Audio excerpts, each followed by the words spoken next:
As a huge fan of action movies, I think it's pretty obvious that there's no recent franchise that has done more for the shoot-'em-up genre than the John Wick films. And now that we're getting our first real project without him in the driver's seat, does it still live up to the name? Ballerina is the first spin-off film within the John Wick franchise, and it stars Ana de Armas as an assassin trained in the traditions of the Ruska Roma organization who sets out to seek revenge after her father is murdered. So like pretty much everyone on planet Earth, I'm a massive fan of the John Wick movies and everything that they've done for the action genre itself, but I'm not gonna lie, I've been a little skeptical and hesitant when it comes to what's gonna come down the pipe next in regards to furthering the character of John Wick's story, because his last film gave him a very fitting ending. But in the meantime, I'm happy to dive into any kind of prequel spin-off they want to throw our way, since the world this series takes place in definitely has a lot more to offer. So when I sat down to watch Ballerina, I was expecting a balls-to-the-wall and over-the-top action movie that makes good use of the world building set before it and doesn't hold back when it comes to the fight sequences. And that's pretty much exactly what I got. When it comes to the story they decided to go with here, I was definitely interested to see how all of this was gonna work, since we already know that this entire story takes place during the events of John Wick Chapter 3 Parabellum. Obviously, that choice was probably made so that it would still make sense to have Keanu Reeves in the film kicking ass more than anything else, but it does fit nicely into the overall timeline that we already got. I do think the narrative suffers a little bit from actually trying to be too much of an origin story at times, though. There's probably one or two unnecessary twists in here that didn't end up carrying much emotional weight,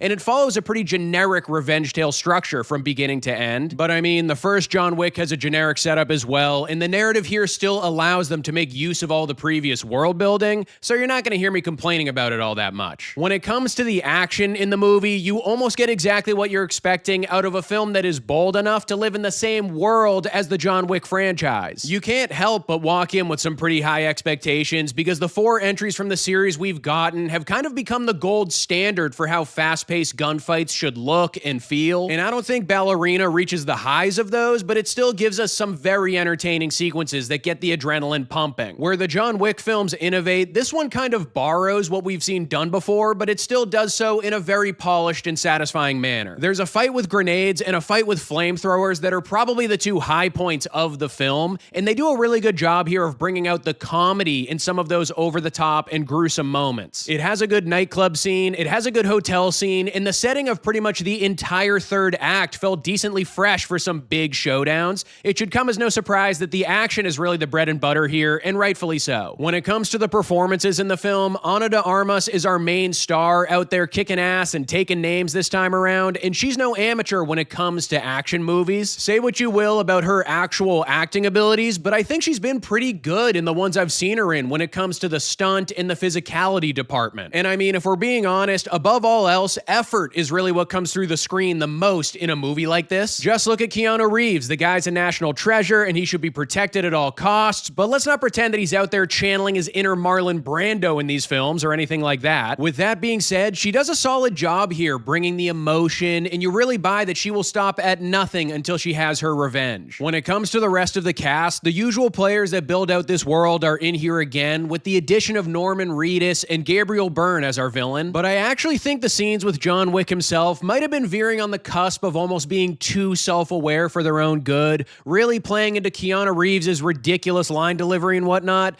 but the Baba Yaga will of course always be a welcome addition to the party nonetheless. Overall, guys, Ballerina is a solid addition to the John Wick franchise. It doesn't exactly push the series to new heights or break any new ground like we've seen in the films that came before it, but it's an entertaining, blood-soaked romp through an assassin's quest for revenge. Ana de Armas is game for anything and is an easy protagonist to root for as she starts checking names off of her list, even if the actual story doesn't help too much in that regard. But at the end of the day, as a big-time action fan, I'm pretty satisfied with what we got here. Ballerina gets a Sully score of 3.5 stars. So that's my review of the latest movie in the John Wick franchise. What do you think is your favorite one we've gotten so far? I think I have to go with John Wick Chapter 4, but let me know in the comments below what you think. Don't forget to like this video and subscribe to the channel if you haven't already, and I'll see you guys at the next one.